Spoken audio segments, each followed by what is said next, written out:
ओम शांति। भगवत गीता श्लोक क्लास में आज का श्लोक है तीसरे अध्याय का 22वां श्लोक, अध्याय 3, श्लोक नंबर 22।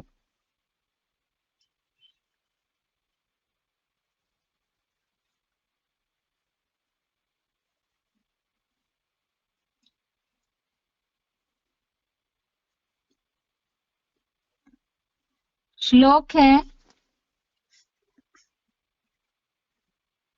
न मे पार्थास्ति कर्तव्यम त्रिषु लोकेषु किंचन नानवाप्तं वाप्तव्यम वर्त एव च कर्मणि।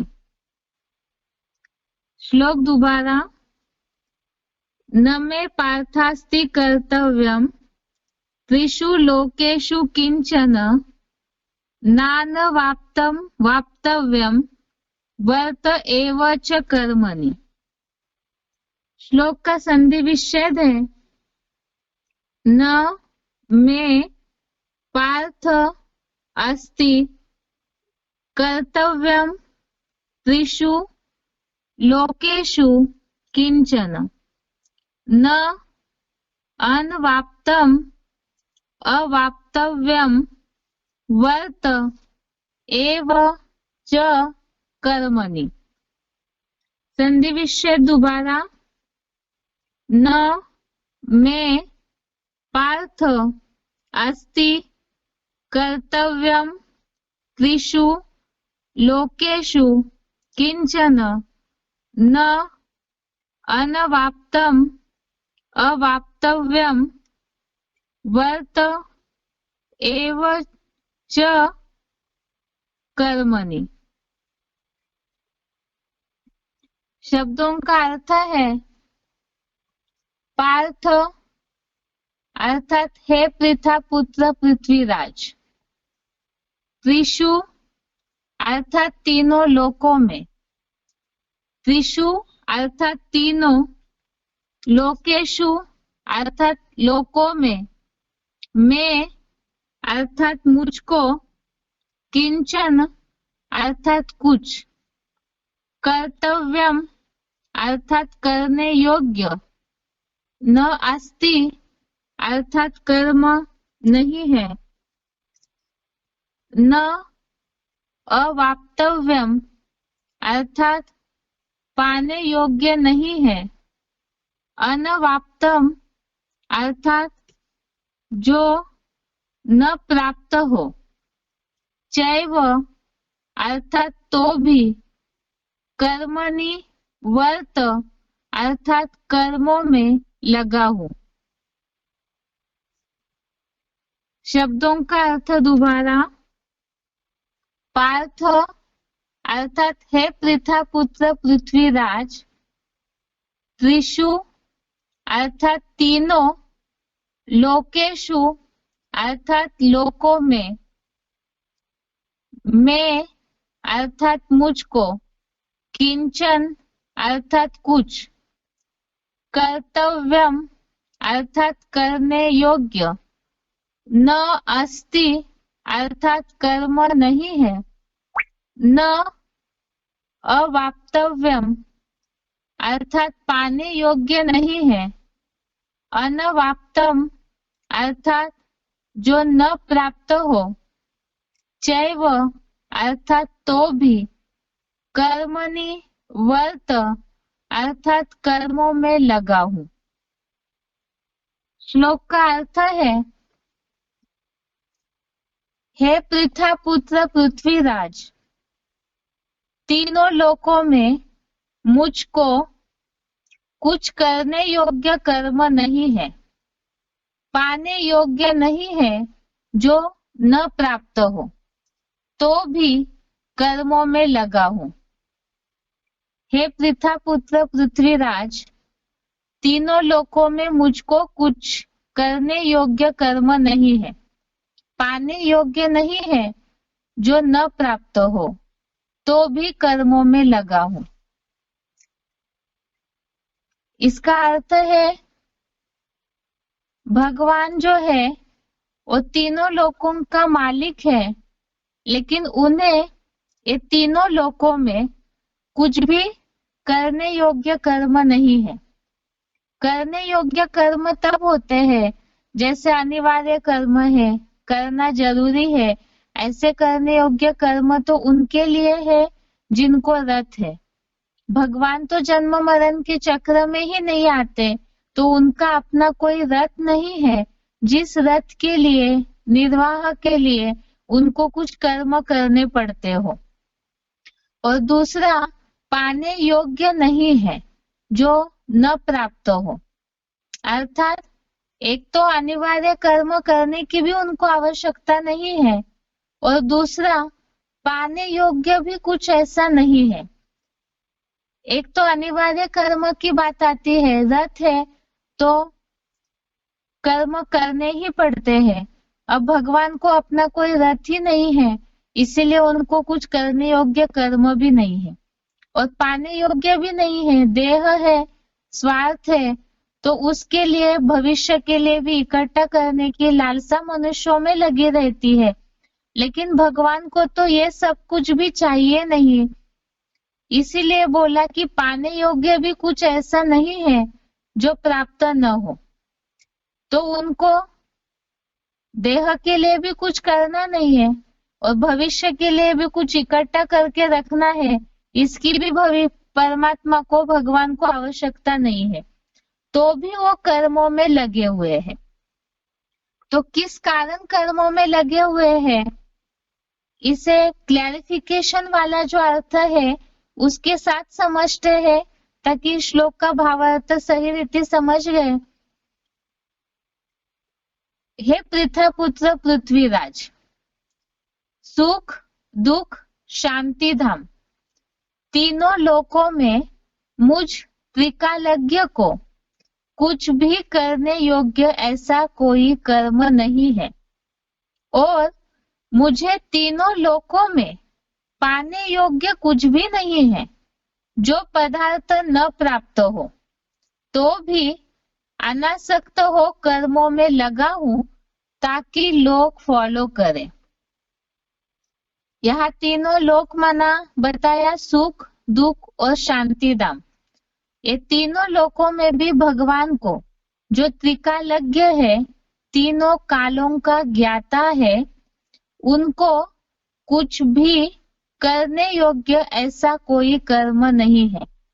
अर्थात मनुष्य जो इस सृष्टि पर कर्म करते हैं, दुखी होते हैं तो सुख की अनुभूतियों के लिए कर्म करते हैं, अशांत है तो शांति की प्राप्ति के लिए कर्म करते हैं।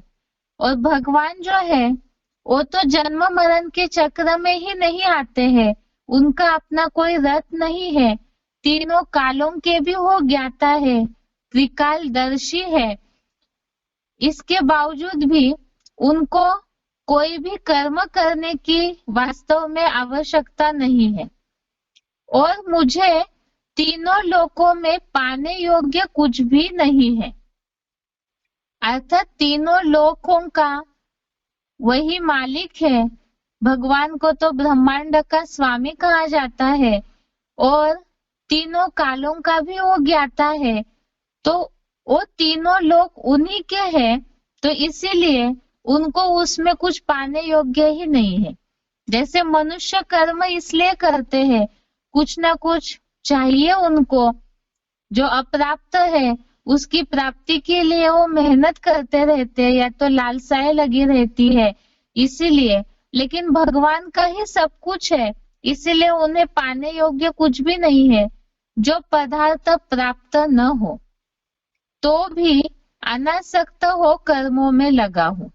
अर्थात उन्हें कुछ चाहिए ही नहीं, क्योंकि रत है तो स्वार्थ है और भगवान को अपना देह नहीं है, जन्म मरण में आते नहीं है, उसके बावजूद भी वो अनासक्त होकर के कर्मों में लगे हुए हैं। अर्थात कुछ भी उन्हें चाहिए नहीं, तो भी वो कहीं भी आसक्त होकर, अटैच होकर कर्म नहीं करते, अनासक्त होकर के कर्म करते हैं ताकि लोग फॉलो करें। अभी ये तो भगवान ने अपने कर्मों का वर्णन बताया कि उनको तो कुछ चाहिए नहीं, तो भी वो कर्म करते हैं ताकि लोग फॉलो करें। लेकिन यहाँ अंतर है कि मनुष्य जो है वो तो जन्म मरण के चक्र में आते हैं। फिर भगवान में और मनुष्यों में एक ही अंतर है, लेकिन मनुष्य जन्म मरण के चक्र में आने के बावजूद भी उन भगवान के कर्मों को मनुष्य फॉलो कैसे करे, तो उसके लिए इस श्लोक में खास बात बताई, जिसे हम पहले भी देखते आए हैं भगवत गीता में। भगवत गीता का सारी है नष्टो मोहा, और वो नष्टो मोहा इस शब्द को ही भगवान ने अलग अलग रूप से बताया है। जैसे इस श्लोक में बात आई है अनासक्त होकर के कर्म करने की, और कई जगह पे जो बात आती है इसके पहले श्लोकों में भी हमने देखा राग द्वेष विहीन कर्म करना है। उसके साथ साथ सफलता असफलता में समान होना, लाभ हानि में समान होना, हर स्थिति में अर्थात कहीं भी प्राप्ति या अप्राप्ति, कहीं भी आसक्ति या बुद्धि के संकल्पों की धारा न बहे। परमात्मा जो है वो निष्काम कर्म करते हैं। निष्काम कर्म के लिए इसके पहले जो श्लोक हमने सीखे हैं उसमें अनासक्त की जहां बात आई उसमें हमने देखा था एक सिलेक्टेड पॉइंट, उसमें शिव बाबा ने बोला है निष्काम कर्म मनुष्यों के लिए कैसे होते हैं, पुरुषार्थियों के लिए, कि कर्म करते जाना है श्रीमत अनुसार, उसके प्राप्ति की कोई इच्छा नहीं रखनी है। जो दूसरे अध्याय का 47वां श्लोक भी है, कर्मण्ये वाधिका रस्ते मां फलेषु कदाचन, अर्थात फल के प्राप्ति की कोई इच्छा न हो। इसका मतलब ये भी नहीं है कि भगवान को तो कुछ चाहिए ही नहीं, लेकिन फिर भी वो कर्म सन्यासी बनने का, सब कुछ कर्म छोड़ करके बैठने का फाउंडेशन नहीं डालते, ना ही वो ऐसा कोई कर्तव्य करते हैं। तो मनुष्यों को भी, पुरुषार्थियों को भी ये बात भगवान इसलिए सिखाते हैं क्योंकि देह है, तो इसके पहले के श्लोकों में भी देखा अनिवार्य कर्म तो करने ही है, लेकिन मनुष्यों में एक अंतर आ जाता है कि वो आसक्त हो जाते हैं कर्मों में। इसीलिए भगवान से ऊपर जो कल हमने श्लोक देखा है कि श्रेष्ठ जैसा आचरण करते हैं वैसे और सामान्य लोग भी उसको फॉलो करते हैं, और इसी का फाउंडेशन डालते हैं भगवान। सबसे श्रेष्ठ तो भगवान ही है, और वो ऐसा फाउंडेशन डालते हैं अनासक्त होकर के कर्म करने का। तो इस श्लोक से पुरुषार्थी जीवन में खास ये शिक्षा लेनी है कि कर्म करना है, श्रेष्ठ कर्म करने हैं, श्रीमत अनुसार कर्म करते जाना है अनासक्त होकर। तो इससे श्रीमत अनुसार कर्म करेंगे तो श्रीमत में तो खास बातें बताई जाती है, जो भगवत गीता के श्लोकों में भी वही बातें बताई है, अनासक्त भाव से कर्म करना। जैसे भगवान निष्काम है, उनको कोई भी फल प्राप्ति की इच्छा नहीं है, तो इसी तरह से ही कर्म करने चाहिए। ये आज के श्लोक का अर्थ हो गया। इसका उच्चारण सुनते हैं, उसके बाद इससे रिलेटेड एक सिलेक्टेड पॉइंट।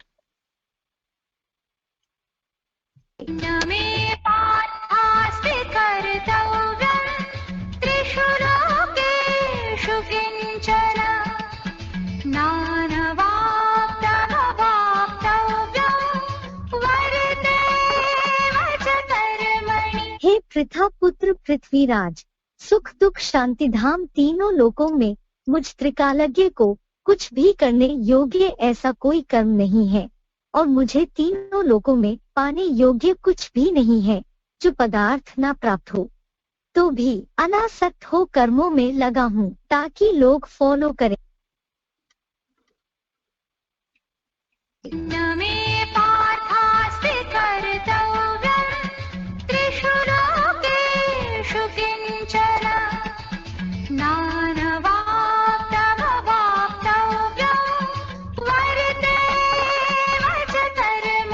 हे पृथा पुत्र पृथ्वीराज, सुख दुख शांति धाम तीनों लोकों में मुझ त्रिकालज्ञ को कुछ भी करने योग्य ऐसा कोई कर्म नहीं है, और मुझे तीनों लोकों में पाने योग्य कुछ भी नहीं है जो पदार्थ न प्राप्त हो, तो भी अनासक्त हो कर्मों में लगा हूँ ताकि लोग फॉलो करें।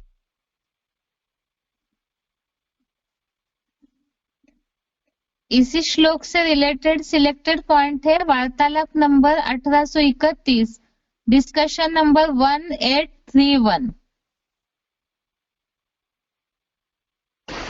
न मे पात्रास्ति कर्तव्यम है न मे पात्रास्ति कर्तव्यम त्रिलोकेषु किंचन हाँ जी नानवाप्तमवाप्तव्यम वर्त एव च कर्मणि। हाँ जी हाँ जी। तो इसमें क्या पूछना है? ये पूंजीपति हैं? तीनों लोक में हाँ मुझको हाँ कुछ भी हाँ। करने योग्य कर्म नहीं है। ये कौन बोला? कौन बोल रहा है? कौन सी आत्मा बोली? शिव के आत्मा। शिव की आत्मा बोली कि मैं तो अकर्ता हूँ, मेरी आत्मा कुछ करती नहीं है, ना अच्छा न बुरा। न मैं पुण्य कर्म करता हूँ न पाप कर्म करता हूँ। हाँ है? ये योग्य नहीं है, है? जिससे कुछ पाने योग्य नहीं है। हाँ, उस शिव को जो सदा शिव है, सदैव अकर्ता भोगता है, जब भोगना ही नहीं है तो कुछ पाने योग्य भी नहीं है। प्राप्त न हुआ हो हाँ तो भी कर्म में लगना हुआ हो। क्योंकि मैं शरीर में प्रवेश करके प्रत्यक्ष होता हूँ ना, इसलिए जिस शरीरधारी में प्रवेश होता हूँ उसके द्वारा कर्म भी करता हूँ। कर्म भी करता है। हाँ, तो एक नहीं आत्मा कर्म करती है, कर्म करने वाली एक है और अकर्मा एक है। अकर्मा एक है। हाँ, दूसरी है कर्म करने वाली।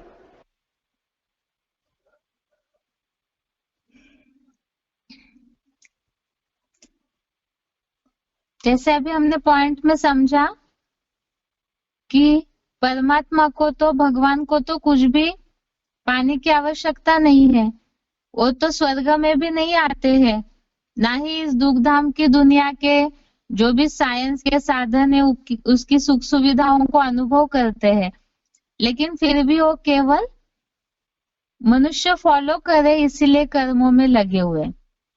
ये आज का श्लोक हो गया। इसके बाद रिवीजन देखते हैं इस हफ्ते के श्लोकों की। इस हफ्ते टेस्ट के लिए श्लोक है तीसरे अध्याय का श्लोक नंबर 17 से श्लोक नंबर 22 तक, अध्याय 3 का श्लोक नंबर 17 से श्लोक नंबर 22 तक कल के टेस्ट के लिए श्लोक है। इस हफ्ते जो श्लोक पढ़ रहे हैं उस श्लोकों में हेडिंग दिया हुआ है 17 से 24 तक के श्लोकों में खास भगवान और ज्ञानवान के लिए लोक संग्रह अर्थ कर्मों की आवश्यकता, अर्थात कर्म करने का खास उद्देश्य ज्ञानी तो आत्माओं के लिए बताया है और भगवान तो उसी उद्देश्य से आते हैं सृष्टि पर, और ज्ञानवान जो है उन्हें भी लोक संग्रहार्थ, विश्व निर्माण हेतु, विश्व नवनिर्माण हेतु, नई दुनिया की स्थापना हेतु लोगों का जो संगठन इकट्ठा होता है या लोगों का संगठन इकट्ठा किया जाता है तो खास उसके लिए ही कर्म करने हैं। पहला श्लोक है 17 नंबर श्लोक, श्लोक नंबर 17। श्लोक है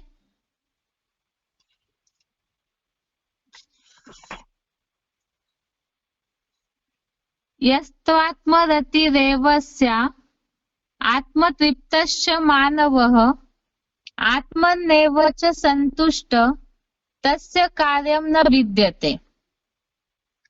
अर्थ है परंतु जो मनुपुत्र मनुष्य ज्योति बिंदु आत्मा में ही प्रीति वाला आत्म तृप्त है और देह को भूल आत्मा में ही संतुष्ट है, उसका कोई कार्य नहीं रहता।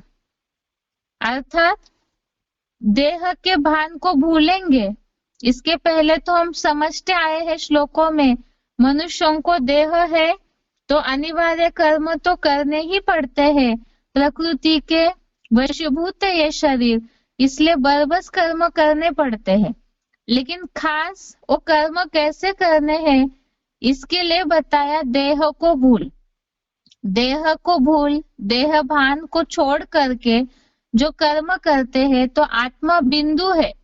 बिंदु को तो कुछ भी नहीं चाहिए, क्योंकि मूल रूप में आत्मा बिंदु परमधाम निवासी है। तो वैसी शांति की स्टेज में आत्मा जब अपने मूल रूप में स्थित हो जाती है तो उसके लिए और कोई भी कार्य शेष नहीं रहता है। इसीलिए खास बात बताई यहाँ, जैसे स्वर्ग में कर्म अकर्म हो जाते हैं, पाप पुण्य के लेप की बात नहीं, उनको कुछ भी प्राप्ति नहीं चाहिए क्योंकि प्रकृति से सब मिल जाता है। तो इसीलिए जो मनन चिंतनशील मनुष्य है वो ऐसी स्थिति में स्थित हो जाए, इसके लिए श्लोक बताया कि जो मनुपुत्र मनुष्य ज्योति बिंदु आत्मा में ही प्रीति वाला आत्म तृप्त है और देह को भूल आत्मा में ही संतुष्ट है, उसका कोई कार्य नहीं रहता। आगे का श्लोक है तीसरे अध्याय का 18वां श्लोक, अध्याय 3 श्लोक नंबर 18। नैव तस्य कृतेनार्थो न कृतेनेह कश्चन न चास्य सर्वभूतेषु कश्चिदर्थ व्यपाश्रयः। अर्थात यहाँ पुरुषोत्तम संगम में उसको करने से, ऐसे ही न करने से कोई प्रयोजन है और न किसी प्राणी पर इस आत्मस्थ ब्राह्मण का कोई दैहिक कार्य निर्भर है। जैसे यहाँ श्लोक में जहाँ दैहिक कार्य निर्भर है वहां पे एक स्टार लगा हुआ है जिसका क्लैरिफिकेशन नीचे दिया हुआ है। जैसे स्वर्ग में सारे कार्य प्रकृति ही करेगी, वैसे ही सच्चे ब्राह्मण देवों की पालना भगवान बाप करते कराते हैं। साक्षात ईश्वर के सेवाधारी ब्रह्मावत्स भूख नहीं मरेंगे। कुरान में भी है, कयामत में खुदा के बंदे बड़े मौज में रहेंगे। मुरली का पॉइंट है, मुरली तारीख 3/11/68 पृष्ठ 4, मुरली डेट 3 नवंबर 68 पेज 4। शिव बाबा का बन और भूख मरे यह कब हो नहीं सकता। आत्मिक स्थिति में ही जो संतुष्ट है, आत्मा बिंदु की स्टेज में ही सब कुछ समझते हैं, देह को भूले हुए हैं, तो ऐसी जिन्होंने अपनी स्थिति बनाई तो उनको बिंदु को तो कुछ चाहिए ही नहीं। आत्मा बिंदु को कुछ भी एक्स्ट्रा चाहना ही नहीं होती है। ऐसी स्थिति जो देहभान भूल करके अपनी बना लेते हैं तो उनके लिए कोई भी दैहिक कार्य किसी पर निर्भर नहीं करता, अर्थात डिपेंड नहीं होते हैं। अब शरीर है तो शरीर की आवश्यकताएं भी तो होती है, फिर वो कैसे पूरी होगी तो उसका ही स्पष्टीकरण नीचे शिव बाबा ने बता दिया। आत्मिक स्थिति से ऐसे वाइब्रेशन बन जाते हैं जिससे स्वर्ग में सारे कार्य प्रकृति करेगी।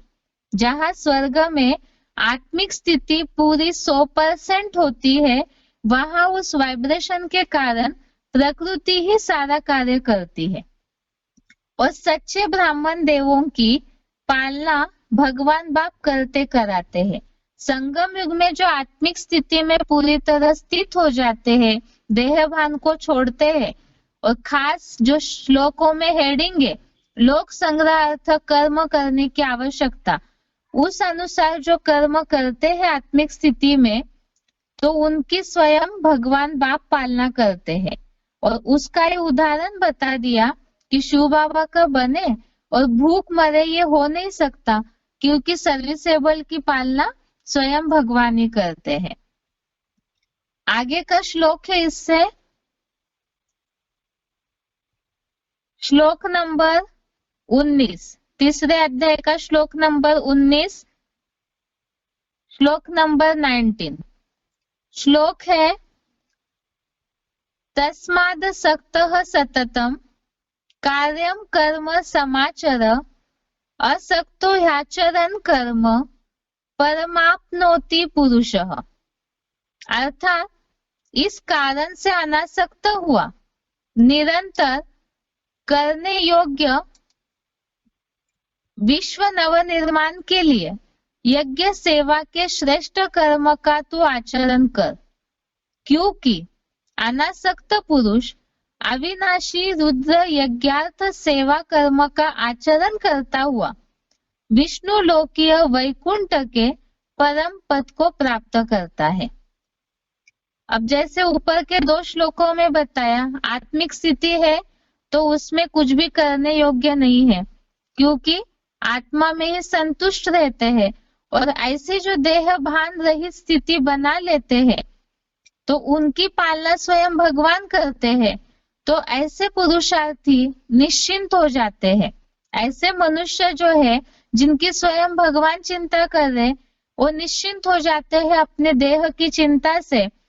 तो इसी कारण वो अनासक्त होकर के, उन्हें भगवान ने बता दिया कि अनासक्त होकर के करने योग्य जो कर्म है वो कर। लेकिन वो कैसे कर्म हो? विश्व नवनिर्माण के लिए जो ज्ञान यज्ञ रचा गया है, उस यज्ञ सेवा का श्रेष्ठ कर्म का तू आचरण कर, क्योंकि ऐसे अनासक्त होकर के जो यज्ञ सेवा करते हैं तो विष्णु लोकीय परम पद को, वैकुंठ को प्राप्त करते हैं। मनुष्य सारे दुनिया में भी सोचते हैं मरने के बाद स्वर्ग में जाना है, लेकिन यहाँ कलयुगी दुनिया में पाप करने के बाद कोई स्वर्ग में कैसे जा सकते हैं? इसीलिए यहाँ ही कैसे कर्म करना है जो वैकुंठ की प्राप्ति हो, उसका सार बता दिया। इस श्लोक से रिलेटेड रेफरेंस श्लोक है, एक तो दूसरे अध्याय का 51वां श्लोक, अध्याय 2 श्लोक नंबर 51। ये श्लोक पूरा नहीं पढ़ेंगे। श्लोक नंबर 51 में खास बात बताई हुई है कि जो ऐसे शिव बाबा में ही बुद्धि योग लगाते हैं, कर्म से उत्पन्न फल को त्याग देते हैं, तो वो बंधनों से मुक्त होकर के परम पद की वैकुंठ की प्राप्ति करते हैं। और चौथे अध्याय का 20वां श्लोक, अध्याय 4 श्लोक नंबर 20, इसमें भी ये बात बताई, जैसे कि दैहिक कार्य किसी प्राणी पर जिनका निर्भर नहीं है तो भगवान पे ही पूरा आश्रय लेते हैं, ऐसे आश्रयहीन, शिव बाबा के सिवाय किसी के भी आश्रयहीन कर्म फल की आसक्ति को त्यागते हैं। तो ऐसे कर्मों में लगे हुए रहने पर भी कुछ भी नहीं करते, क्योंकि वो आत्मा में स्वयं सदा संतुष्ट है। इसके बाद 18वें अध्याय का 49 नंबर श्लोक, अध्याय 18 श्लोक नंबर 49, इसमें भी ये बात बताई है कि सब परिस्थितियों में आत्मजयी, आसक्ति रहित बुद्धि वाला और कामनाहीन समुचित त्याग से परम श्रेष्ठ कर्म रहित सिद्धि को प्राप्त करता है। जैसे श्लोक में बात आई परम पद वैकुंठ की प्राप्ति की, यहाँ बात आई है सिद्धि प्राप्ति की। और चौथे अध्याय का 22वां श्लोक, अध्याय 4 श्लोक नंबर 22, इसमें बात आई है कि संयोगवश मिले या न मिले तो भी प्राप्ति से संतुष्ट रहने वाले द्वंद्वों से परे, सफलता असफलता में समान रहकर बंधन में नहीं पड़ता। तो यह अनासक्त भाव कैसे होना चाहिए उसका स्पष्टीकरण दिया। सुख दुख द्वंद्वों से परे, मिले न मिले ऐसी प्राप्ति से भी संतुष्ट और सफलता असफलता में भी समान और ईर्ष्याहीन। तो ये सारी अनासक्त भाव की ही परिभाषाएं है इन सब से बंधन मुक्त होना। तो पुरुषार्थी जीवन में इससे यही सीख लेनी है कि कर्म तो करना है, लेकिन जो दुख की ऊपर नीचे अवस्था मन की होती है तो इसका कारण है कहीं ना कहीं हम सफलता असफलता सुख दुख ईर्ष्या द्वेष राग इन सब में कहीं ना कहीं फंसे हुए। तो जब भी अवस्था डाउन होती है तो अपने अनासक्त भाव को चेक करने से धीरे धीरे जो अवस्था बनती जाएगी तो उससे ही परम पद की प्राप्ति हो जाती है, अर्थात स्वर्गीय जो वैकुंठ की प्राप्ति है पुरुषार्थी जीवन में अनुभव होना वो अनुभव होगा। अगला श्लोक है 3 अध्याय का 20वां श्लोक, अध्याय 3 श्लोक नंबर 20। कर्मण्येव हि संसिद्धिम् आस्थितः जनकादयः लोक संग्रहमेवापि संपश्यन् कर्तुमर्हसि। अर्थात क्योंकि वैदेहिक के जन्मदाता जगत पिता जनक आदि कर्म द्वारा ही संपूर्ण सिद्धि को पुरुषोत्तम संगम में ही प्राप्त हुए थे। विश्व नव निर्माणार्थ लोक संग्रह को भली भांति देखते हुए भी महारुद्र आदिदेव सदाशिव भगवान का यज्ञ कर्म करने के लिए ही योग्य है। इसमें जनक जो है जनन करने का कार्य करने वाला, जन्म देने का कार्य करने वाला, और खास जन्म किसे देते हैं तो बताया वैदेही के जन्मदाता। शास्त्रों में सीता का नाम ही वैदेही बताया जाता है और जनक को सीता के पिता बताते हैं। तो ये जगत पिता सीता के जन्मदाता, हमने सिलेक्टेड पॉइंट में इसे समझा था कि आत्मा रूपी सीताएं जो है उन सब के पिता जनक है, और जैसे वो पाठधारी कर्म द्वारा ही संपूर्ण सिद्धि को प्राप्त हुए थे, उसका समय बता दिया कि पुरुषोत्तम संगम युग में ही वो कर्म द्वारा सिद्धि को प्राप्त हुए थे।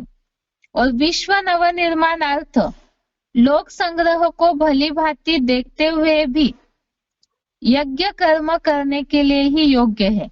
लोक संग्रह अर्थात विश्व नव निर्माण के कार्य हेतु जो संगठन तैयार होता है, अर्थात इसे हम सहज शब्दों में समझेंगे ब्राह्मण परिवार। तो ऐसा परिवार लोगों का संगठन को भली भांति देखते हुए भी, इसका मतलब ये नहीं है कि ब्राह्मण परिवार का एक एक का बैठ के हम निरीक्षण करें। यह भाव है कि संबंध संपर्क में यज्ञ सेवा के कारण संगठन के चलते अनेक वैरायटी स्वभाव संस्कार की आत्माएं संबंध संपर्क में आती है। इससे रिलेटेड हमने बहुत से पॉइंट देखे थे कि परिवार की वैरायटी चलन, सेवा के साधन, सेवा के निर्णय, इन सब के चलते कहीं ना कहीं विचारों में अंतर आता है। तो भी इन सब बातों को भली भांति देखते हुए, अर्थात सभी के स्वभाव संस्कार को देखते हुए भी साक्षी होकर के देखना है। इसके चलते अपना सेवा का जो कर्म है वो नहीं छोड़ना है। सबको देखते हुए भी यज्ञ कर्म करने के लिए योग्य है। और वो यज्ञ किसका है तो बता दिया, आदिदेव सदाशिव भगवान का। आगे है इस श्लोक से खास जो 20वां श्लोक है वो खास है ब्राह्मण परिवार पर निश्चय। शिव बाबा मुरलियों में जो भी बातें बताते हैं वो सारे ही भगवत गीता में ही श्लोकों के द्वारा बताई है।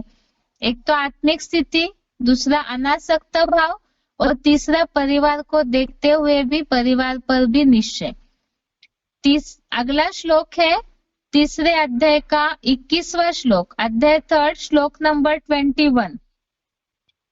यद्यदाचरति श्रेष्ठ तत्तद्देवेतरो जनः स यत् प्रमाणं कुरुते लोक तदनुवर्तते।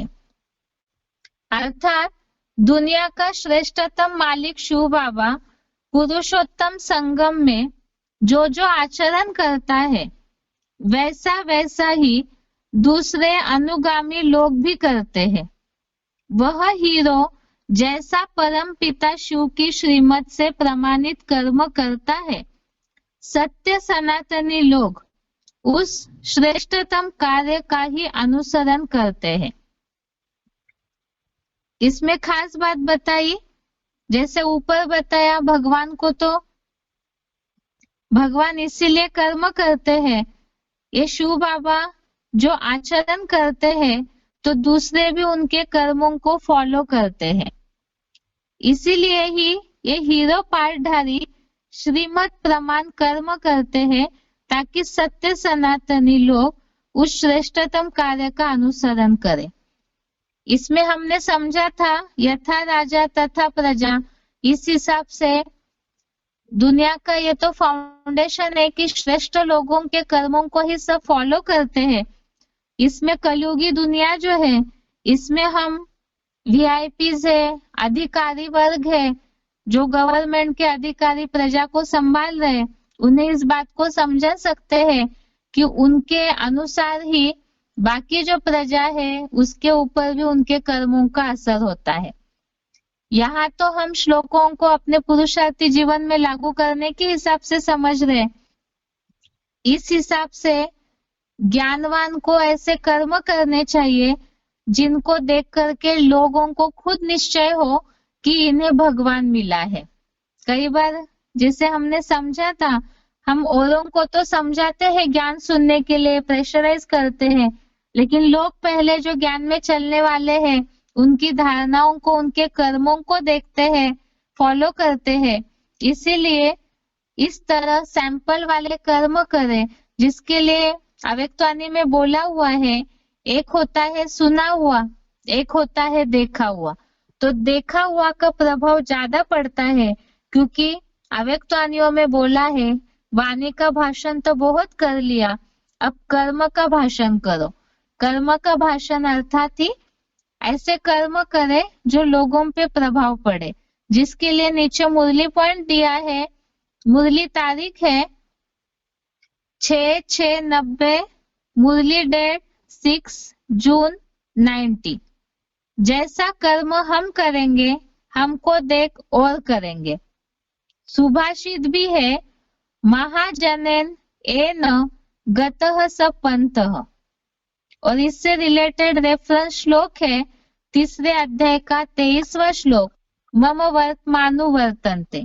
अर्थात भगवान इसलिए कर्म करते हैं ताकि उनके उस श्रेष्ठ कर्म का सभी अनुसरण करते हैं। आज का श्लोक है आगे 3 अध्याय का 22वां श्लोक, अध्याय 3 श्लोक नंबर 22। न मे पार्थास्ति कर्तव्यम त्रिषु लोकेषु किंचन नान वाप्तव्यम वर्त एव च कर्मणि। हे पृथ्वीपुत्र पृथ्वीराज, सुख दुख शांतिधाम तीनों लोकों में मुझ त्रिकालज्ञ को कुछ भी करने योग्य ऐसा कोई कर्म नहीं है, और मुझे तीनों लोकों में पाने योग्य कुछ भी नहीं है जो पदार्थ प्राप्त न हो। जो पदार्थ न प्राप्त हो तो भी अनासक्त हो कर्मों में लगा हूं ताकि लोग फॉलो करें। तो इससे तो हमने समझा था कि भगवान वो तो जन्म मरण में नहीं आते तो भी कर्म करते हैं, इसीलिए क्योंकि लोग फॉलो करें। और इससे हम यही सीख सकते हैं कि अनासक्त होकर के कर्म करना है, तभी परम पद की प्राप्ति हो सकती है। ये आज के श्लोकों का रिवीजन हो गया। अभी आगे बेसिक कोर्स का रिवीजन। इसमें बेसिक कोर्स में खास बात चल रही है हमारी। एक बात तो हमने अभी तक प्रूफ के साथ देखी कि मनुष्य 84 लाख जन्म नहीं लेते हैं। अब मनुष्य जब 84 लाख जन्म नहीं लेते हैं तो ये सृष्टि की आयु लाखों वर्ष की जो मान्यता है वो कहाँ से आई?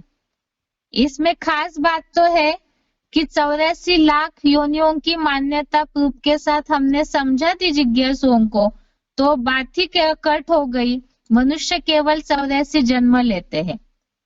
अब सृष्टि की आयु लाखों वर्ष दिखाने का कारण ये था कि 84 लाख जन्मों में मनुष्य घूमता है, तो सृष्टि की आयु भी लाखों वर्ष हो सकती है।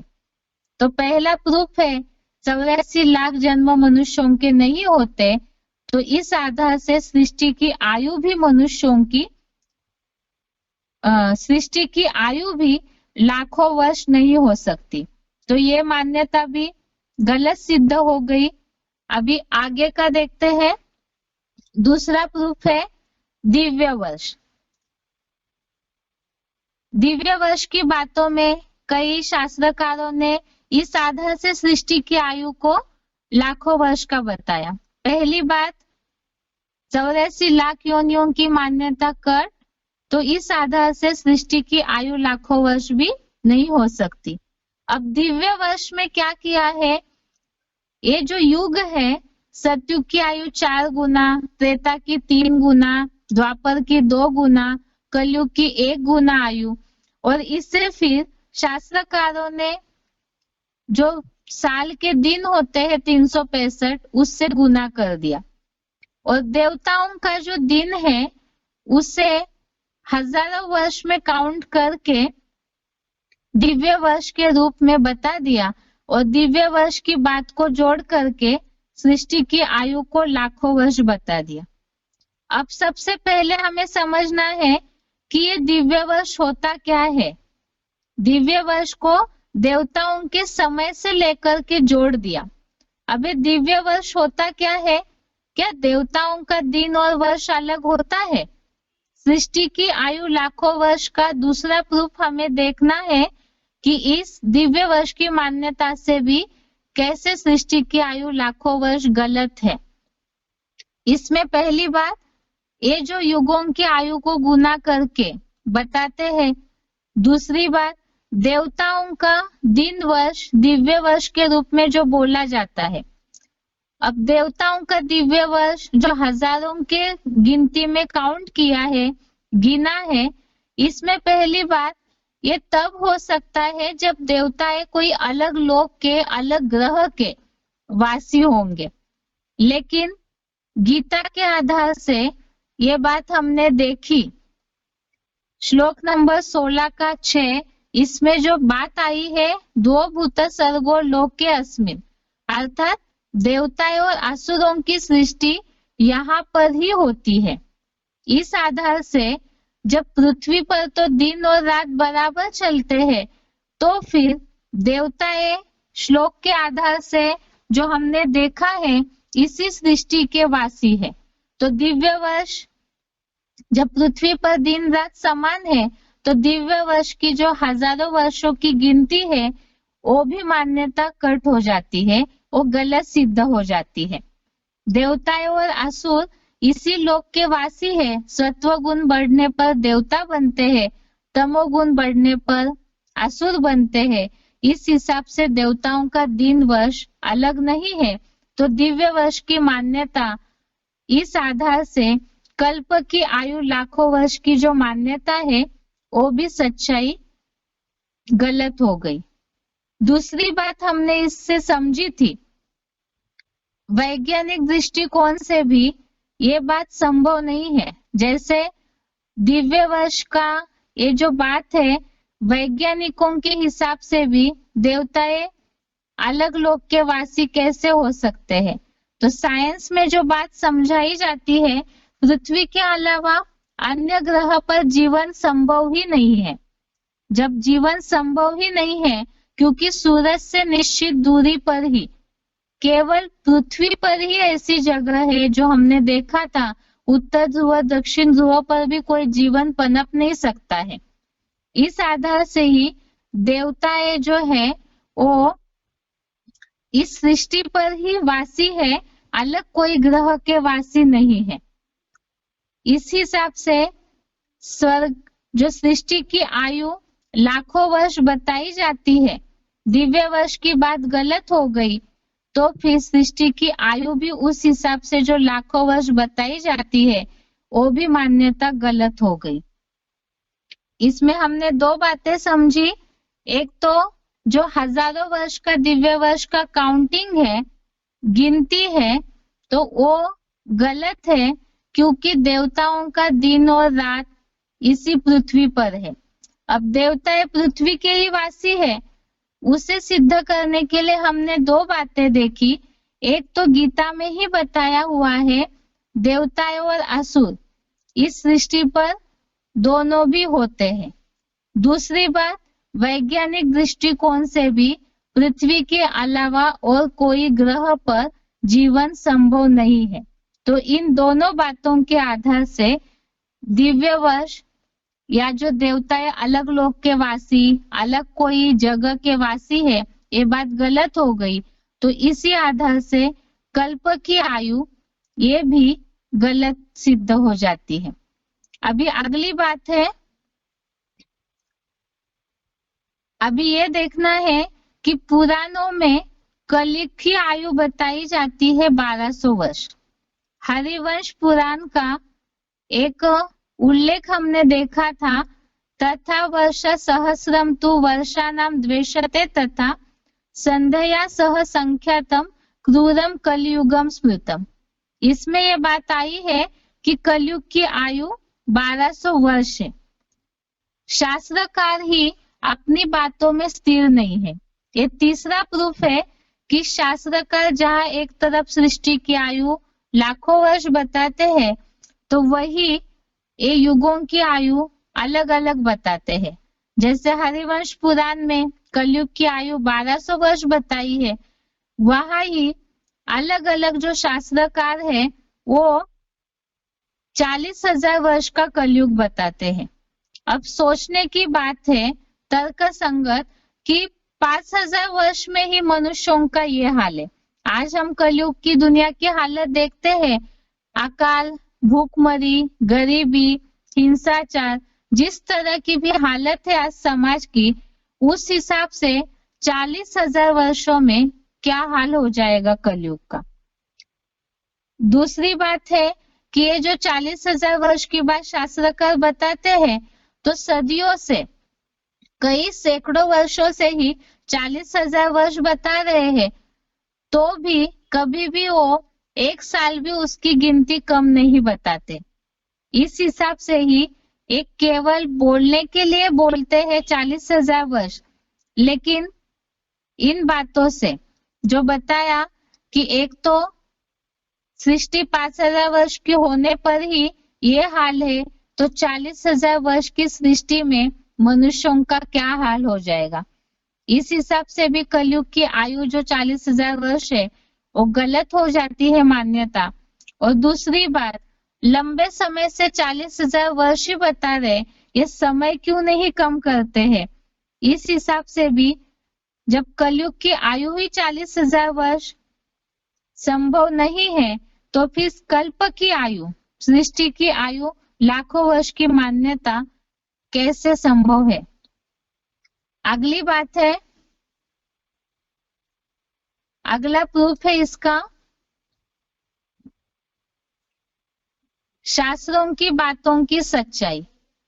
अब शास्त्रों में भी वैरायटी बातें बताई हुई है, जैसे अभी हमने कलयुग की आयु के बारे में देखा, तो ये अलग अलग शास्त्रों में वैरायटी बातें आने का कारण, जैसे शंकराचार्य या और भी ऐसे लोग निकले जिन्होंने कल्प की आयु 10,000 वर्ष बताई। अब अनेक मनुष्य, अनेक मते, अनेक धर्म निकले, तो बातें बदलते गई। अगर लाखों वर्ष का कल्प है, तो फिर उसका प्रूफ शास्त्रों में सटीक होना चाहिए, माना एक्यूरेट प्रूफ बताना चाहिए। लेकिन कोई भी शास्त्रकार एक्यूरेट प्रूफ नहीं बता सकते हैं, क्योंकि उनके पास उसका हिसाब नहीं है। जैसे 84 लाख योनियों का हिसाब न बताना पड़े तो लाखों में मनुष्य जन्म बता दिए, वैसे ही लाखों का हिसाब कोई निकाल ही नहीं पाएगा इसीलिए सृष्टि की आयु भी लाखों वर्ष बता दी। दूसरी बात है, मनुष्यों के पास केवल 2500 वर्ष की ही हिस्ट्री मिलती है। लाखों वर्ष की कोई भी, बोलने में सिर्फ बोलते हैं लेकिन लाखों वर्ष की कोई हिस्ट्री नहीं बताते, ना कोई प्रूफ। इस हिसाब से भी ये लाखों वर्ष की जो मान्यता बोली जाती है सृष्टि की, वो भी गलत सिद्ध हो जाती है। अभी अगली बात, जैसे ऋषि मुनि आदि सब नेति नेति करते गए, अर्थात जब वो हिसाब नहीं ढूंढ पाए इन सब बातों का, तो टालने के लिए ही उन लोगों ने बात बता दी कि हम रचयिता और रचना के आदि मध्य अंत को नहीं जानते हैं। इस हिसाब से ही जब ऋषि मुनि, साधु, सन्यासी, अलग अलग प्रकार के शास्त्रकार कोई भी सृष्टि की आयु की मान्यता को सही रीति से प्रूफ सहित नहीं बता पाए। क्यों नहीं बता पाए?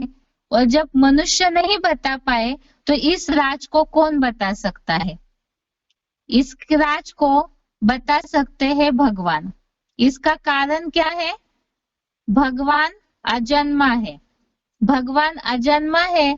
जिज्ञासुओं को समझाने के लिए हम इस बात को श्लोकों से केवल शब्द उठा करके बताएंगे, क्योंकि पूरा श्लोक अगर आप जिज्ञासुओं को बताते रहेंगे तो हो सकता है वो कंफ्यूज हो जाए।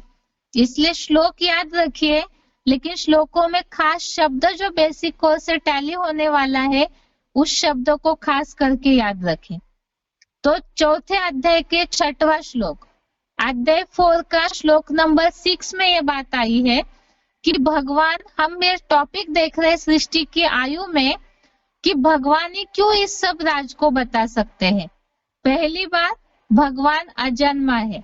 भगवान अजन्मा है, इस बात में पहले श्लोक है, चौथे अध्याय का 6वां श्लोक, इसमें आया है अजह, अर्थात अजम, अजह, ये जन्म से रिलेटेड भगवान के शब्द है, जो चौथे अध्याय के 6वें श्लोक में बात आई है, अजन्मा होते हुए भी, और वो प्रवेश करके कार्य करते हैं, गर्भ से जन्म नहीं लेते। दूसरा है श्लोक 10वें अध्याय का 3रा श्लोक, अध्याय 10 श्लोक नंबर 3, इसमें भी बात आई है अजन्मा, अगर्भा, अनादि। श्लोक नंबर दोबारा देखते हैं, 10वें अध्याय का 3रा श्लोक, अध्याय 10 श्लोक नंबर 3, इसमें शब्द आया है अजन्मा, अगर्भा, अनादि। 10वें अध्याय का 12वां श्लोक, अध्याय 10 श्लोक नंबर 12, इसमें भी बात आई है अगर्भा, अजन्मा होने से आदि अनादि देव। तो श्लोकों में जो शब्द आया है आदि देवम अजम विभुम, तो इस तरह से शब्दों को याद रखिए, हिंदी और संस्कृत शब्दों को, जो जिज्ञासुओं को समझाने में आसान होगा। तो हमने प्रूफ देखे, भगवान अजन्मा है, ये भगवान ने गीता में ही बताया है। अब भगवान अजन्मा अगर्भा क्यों है? जन्म मरण के चक्र से भगवान न्यारा क्यों है? इसका कारण श्लोक नंबर अध्याय 9 का श्लोक नंबर 9, अध्याय 9 श्लोक नंबर 9 में ये बात आई है, जैसे मनुष्य आत्माएं जो है, मनुष्य आत्माएं जन्म मरण के चक्र में आती है तो प्रकृति से आसक्त हो जाती है, और वो आसक्ति ही उनके जन्म मरण का कारण है। लेकिन भगवान जो है वो अनासक्त है, कोई कर्मों में नहीं बनते हैं, इसीलिए ही वो जन्म मरण के चक्र से न्यारे हैं। तो 9वें अध्याय के 9वें श्लोक में ये बात आई है कि वे कर्म मुझको उदासीन समान रहने वाले को नहीं बांधते, उन कर्मों में मैं अनासक्त हूँ। तो ये जो श्लोक में बात आई है, उदासीनवत आसीन असक्तम, अर्थात तो अनासक्त है, इसीलिए कर्म उन्हें बांधते नहीं है। इसके अलावा चौथे अध्याय का 14वां श्लोक, अध्याय 4 का श्लोक नंबर 14, इसमें बात आई है कि कर्मों न मुझको कर्मों का बंधन है, न मुझे कर्मों के फल में इच्छा है। तो कर्मों का बंधन भी नहीं, कर्म फल की इच्छा भी नहीं है, इसलिए वो कर्मों में नहीं बनते हैं। तो भगवान और मनुष्यों के अंतर है कि मनुष्य जन्म मरण में आते हैं आसक्ति के कारण, और भगवान अनासक्ति के कारण जन्म मरण के चक्र से न्यारे हैं। अगली बात है, अब भगवान जन्म मरण के चक्र से न्यारे हैं, तो इससे क्या फायदा होता है? इसका फायदा है कि भगवान त्रिकालदर्शी है। भगवान त्रिकालदर्शी है, इसके लिए भी श्लोक आया है। लिंक देखिए, भगवान इसलिए सारे सृष्टि के रहस्यों को बता सकते हैं क्योंकि भगवान अजन्मा है। इसके लिए हमने 3 श्लोक देखे। भगवान अजन्मा क्यों है? जन्म मरण के चक्र से न्यारा क्यों है? क्योंकि वो शरीर में प्रकृति में नहीं बनते, इसीलिए कर्मों का उन पे लेपचेप नहीं चढ़ता है। अब भगवान जन्म मरण के चक्र से न्यारे होने का फायदा क्या होता है उन्हें? तो वो त्रिकालदर्शी बन जाते हैं। जन्म मरण में आने वाले अपने पुराने जन्मों के सारी बातों को भूल जाते हैं मृत्यु के कारण, और भगवान जन्म मरण में आते नहीं है, इसीलिए वो तीनों कालों के ज्ञाता है। और भगवान त्रिकालदर्शी है, इसका प्रूफ 7वें अध्याय का 26वां श्लोक, अध्याय 7 श्लोक नंबर 26, इसमें बात आई है, संपूर्ण भूतकालीन और वर्तमान व भविष्यगत प्राणियों को जानता हूँ। अर्थात भूत, वर्तमान, भविष्य तीनों कालों से रिलेटेड इसमें शब्द आए हुए हैं, तो ये त्रिकालदर्शी पने का सबसे अच्छा प्रूफ है। और इससे रिलेटेड जो बात बताई कि भगवान बुद्धिमानों की बुद्धि है, तो इसीलिए भी वो त्रिकालदर्शी है।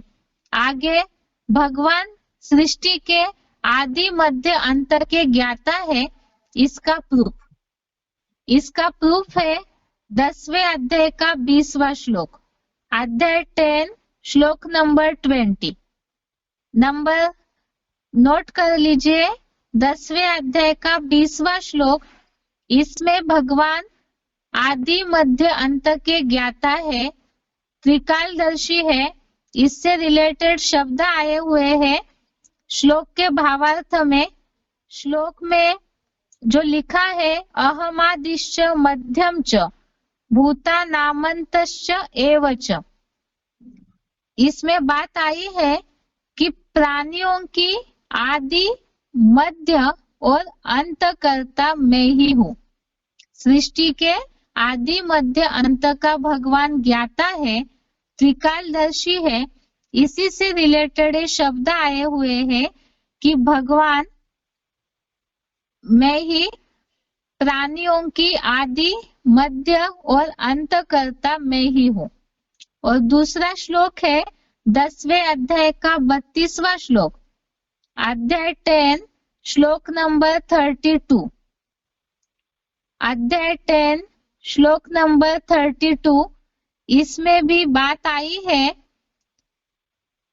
सृष्टियों का आदि, मध्य और अंत मैं ही हूँ।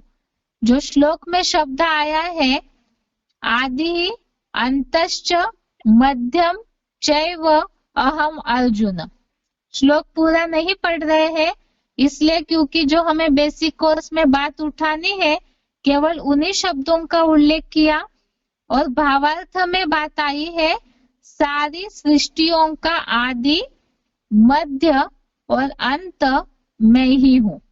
तो इस हिसाब से भगवान ही त्रिकालदर्शी है, अजन्मा है, जन्म मरण के चक्र से न्यारे है, इसीलिए भगवान ही सारी बातों का, सृष्टि के काल का, मनुष्यों के जन्मों का भी नॉलेज देते हैं। अब वो कैसे देते हैं, सृष्टि की आयु क्या है, कितनी बताते हैं, उसे हम अगले हफ्ते देखेंगे। ये आज के श्लोक और बेसिक कोर्स का रिवीजन है। अभी आगे हम देखते हैं कि मनुष्य आत्मा 84 लाख योनियों में नहीं जाती है। इससे related selected point VCD number 1171, VCD number 1171, time 43 minutes.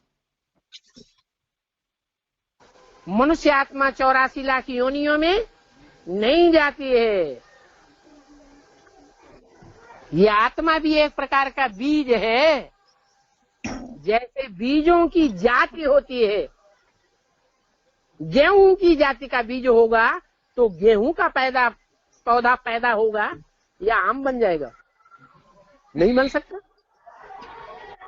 तो ये आत्माएं भी अपनी अपनी जाति के बीज हैं। कोई जानवरों के बीज होते हैं, जानवरों में भी वैरायटी है। कोई चौपाए हैं, कोई सरकने वाले हैं, पक्षियों में भी जातियां हैं। तो बाप बताते हैं, ये पक्का पक्का बुद्धि में बैठा हो कि आत्मा 84 लाख योनियां धारण नहीं करती है मनुष्य की। मनुष्य का जन्म मनुष्य योनि में ही होता है। हाँ, स्वभाव संस्कार बदल जाए, बिगड़ जाए तो मनुष्य राक्षस बन सकता है। अगर स्वभाव संस्कार सुधर जाए तो मनुष्य देवता बन सकता है, बाकी भगवान नहीं बन सकता।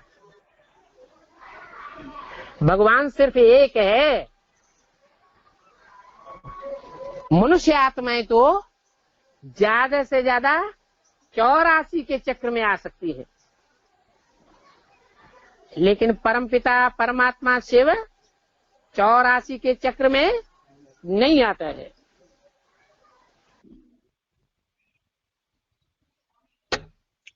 आगे का पॉइंट है, पृथ्वी पर जीवन संभव है और कोई अन्य ग्रह या उपग्रह पर नहीं। VCD number 594, VCD number 594, time 21 minute.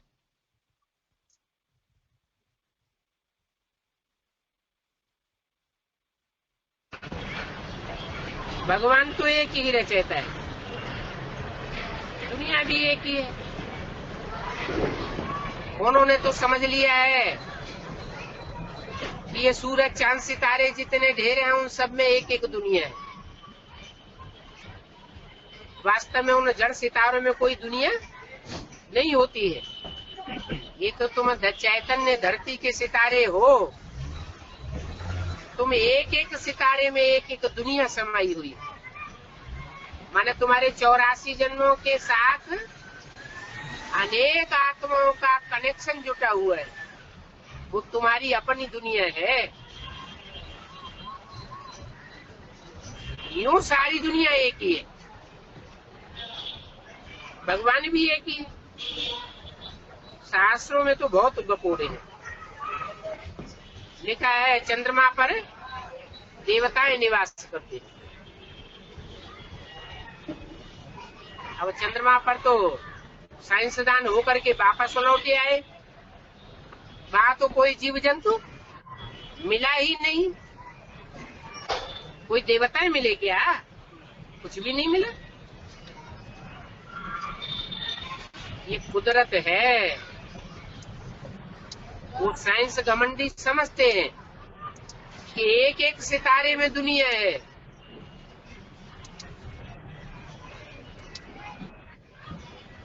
तो वहां पहुंचने की कोशिश करते हैं, समझते हम वहां प्लाट खरीदेंगे। बुद्धि में ये बात नहीं आती, इस पृथ्वी पर ही जीवन है। इस पृथ्वी के अलावा दुनिया में कहीं भी कोई जीवन की बात हो ही नहीं सकती। क्यों नहीं हो सकती?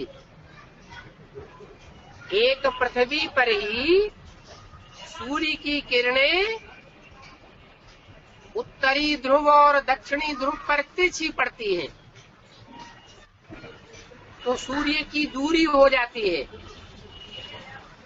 और पृथ्वी के मध्य में सीधी किरणें पड़ती है, वहां सूर्य नजदीक हो जाता है। तो ऐसी एग्जैक्ट जहां नजदीकी है सूर्य के साथ, वहां मनुष्य जीवन है। पृथ्वी के उत्तरी ध्रुव और दक्षिणी ध्रुव पर ही कोई जीवन नहीं है, तो और सितारे तो कितनी दूर हैं और कितने नजदीक हैं इसके सूर्य के, तो वहां तो जीवन होने का सवाल ही नहीं। सिर्फ एक पृथ्वी का थोड़ा सा हिस्सा है जहां जीवन है, वो तो अपने बुद्धि के घमंड में है। अभी बुद्धिमानों की बुद्धि बाप आकर के बताते हैं कि और कोई सूरज चांद सितारों पर दुनिया नहीं है, सब इसी मानवे में है। ये बेहद का ड्रामा है, ये बात भी तुम बच्चे जानते हो कि सबसे ऊपर है शिव बाबा।